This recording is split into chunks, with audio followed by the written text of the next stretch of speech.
मनोहर, आज तुम्हारी जान भी जा सकती थी। Thank you for everything. Sir, आपको थैंक यू कहने की ज़रूरत नहीं है। आई नो आपके लिए अपनी आइडेंटिटी सीक्रेट रखना कितना ज़रूरी है। बस कुछ और दिन, उसके बाद मैं अदिति को अपने बारे में सब कुछ सच बता दूंगा। डीबी ग्रुप के पार्किंग में रेहान अपनी असिस्टेंट मनोहर से बात कर रहा था। रेहान ने अपनी सीक्रेट आइडेंटिटी डैनी बॉस को सबसे सीक्रेट रखा हुआ था, लेकिन उसे क्या पता था कि कोई सीक्रेटली नजर बनाए हुए था। कुछ दूरी पर खड़ी संजना उसकी और मनोहर की बातें सुनने की कोशिश कर रही थी। ये लूजर रेहान डीबी ग्रुप के सीईओ मनोहर त्यागी से हाथ क्यों मिला रहा है और कौन सी आइडेंटिटी छुपाने की बात कर रहा है? संजना ये जानने आई हुई थी कि आखिर मनोहर त्यागी ने अदिति की माँ के इलाज के पैसे क्यों दिए हुए थे।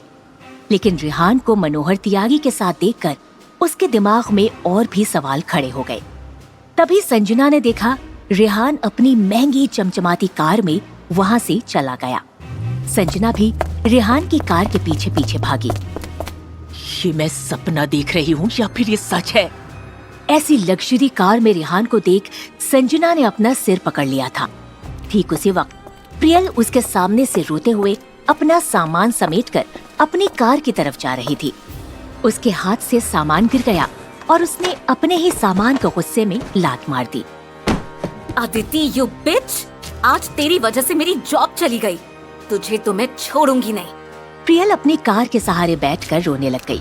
तभी संजना उसके करीब आई और उसने कहा, एक्सक्यूज मी, क्या तुम अदिति कपूर की बात कर रही हो? जाओ यहाँ से, अकेला छोड़ दो मुझे। मैं उससे बदला लेने में तुम्हारी हेल्प कर सकती हूँ। तुम मेरी हेल्प करोगी, लेकिन कैसे? दुश्मन का दुश्मन दोस्त। ये सुनते ही प्रियल असमंजस में थी। उसे कुछ समझ नहीं आ रहा था, आखिर संजना क्यों उससे दोस्ती की बात कर रही थी। वहाँ से घर आकर संजना ने जैसे ही अपनी माँ कोमल को रेहान और मनोहर त्यागी की मुलाकात के बारे में बताया, वो भी एक पल के लिए हैरान रह गई। संजना, भले इस मनोहर त्यागी ने अदिति की माँ के इलाज के लिए पैसे दिए हैं, लेकिन मुझे लगता है इसमें रेहान का जरूर कोई ना कोई हाथ है। चिंता मत करो माँ, रेहान का मनोहर त्यागी और डीबी ग्रुप से क्या लेना देना है, सब हमें जल्दी ही पता चल जाएगा। उधर अगली सुबह अदिति रेहान के साथ मिलकर ब्रेकफास्ट कर रही थी। सर रेहान, आपने अपनी जॉब के बारे में कुछ सोचा? अब क्या मैं आपकी जॉब के लिए त्यागी सर से बात करूं? ये सुनते ही रेहान के गले में निवाला अटक गया। नो अदिति, बिल्कुल भी नहीं। कल ही मैंने इंटरव्यू दिया है एंड आई डोंट थिंक तुम्हारा मिस्टर त्यागी से मेरे लिए बात करना सही ऑप्शन है। ये बहुत ही अनप्रोफेशनल लगेगा।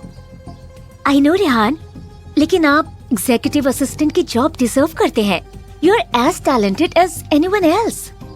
एक तरफ अदिति की मासूमियत पर रेहान को हंसी आ रही थी, तो दूसरी तरफ उसे अदिति पर प्यार आ रहा था, क्योंकि पूरी दुनिया उसे नाकारा समझती थी, लेकिन अदिति को उस पर कुछ ज्यादा ही भरोसा था। थैंक यू, बट तुम चिंता मत करो, मैं जल्दी कुछ ना कुछ ढूंढ लूंगा। ये रेफरेंस से जॉब लेना अच्छा नहीं लगता। रेहान की बात सुनकर अदिति ब्रेकफास्ट टेबल से उठ खड़ी हुई और उसने रेहान के कंधे पर हाथ रखते हुए कहा, ठीक है, जैसा तुम कहो, मैं निकलती हूँ। टेक केयर, ऑफिस के लिए देर हो रही है। रेहान ने भी अदिति के फूल जैसे मुलायम हाथों के स्पर्श को महसूस किया और बोला, यू ऑल्सो टेक केयर। और तभी रेहान का फोन बजा। रेहान ने अदिति के घर से बाहर जाने का इंतजार किया और फिर फोन उठाते हुए बोला, हेलो, आई होप मेरा काम हो गया होगा। यस, जो तुमने कहा वो मैंने कर दिया है। अब हम दोनों का हिसाब बराबर। कॉल के दूसरी तरफ संजय था और उसके सामने सूट बूट पहने हुए दो लोग थे, जिन्हें संजय ने हॉस्टेज बनाकर रखा हुआ था। कुछ ही देर में रेहान उन हॉस्टेजेस मिश्रा और खत्री के सामने खड़ा था। रेहान को सामने देखकर दोनों एक पल के लिए घबरा गए। मिस्टर रेहान, क्या हम जान सकते हैं हमें यहाँ इस तरह कैद क्यों किया गया है? अरे आपने ही तो कहा था कि जब सीधी उंगली से घी नहीं निकलता तो उंगली टेढ़ी करनी ही पड़ती है। आपने मुझे अपने डीबी ग्रुप के शेयर बेचने से मना कर दिया था, तो अब मुझे उंगली तो टेढ़ी करनी ही थी। ओह, तो आप गुंडाई करने पर उतर आए।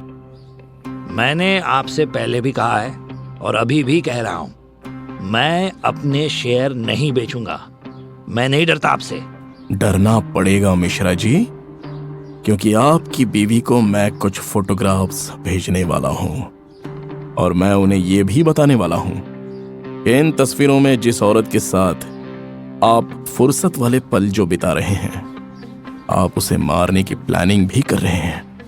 ये कहते हुए रेहान ने मिश्रा की तरफ कुछ फोटोग्राफ्स बढ़ा दी, जिसमें मिश्रा एक औरत के साथ कॉम्प्रोमाइजिंग पोजीशन में था। फोटोग्राफ देखकर मिश्रा के होश उड़ गए और वो रोने लग गया। प्लीज ऐसा मत करो। तो साइन कर दो पेपर पर और शेयर बेच डालो। Choice is yours. ये कहते हुए रेहान ने मिश्रा की तरफ कुछ पेपर्स बढ़ा दिए और मिश्रा ने रोते रोते पेपर्स पर साइन कर दिए। खत्री भी चुपचाप बिना कुछ बोले साइन करने लगा। उसे अंदाजा लग गया था कि रेहान को उसके भी काले चिट्ठों की खबर होगी। एक बात बताओ, लेकिन आखिर तुम इतने शेयर खरीद कर करना क्या चाहते हो? रेहान ने खत्री की बात का कोई जवाब नहीं दिया और वो बस मुस्कुरा दिया।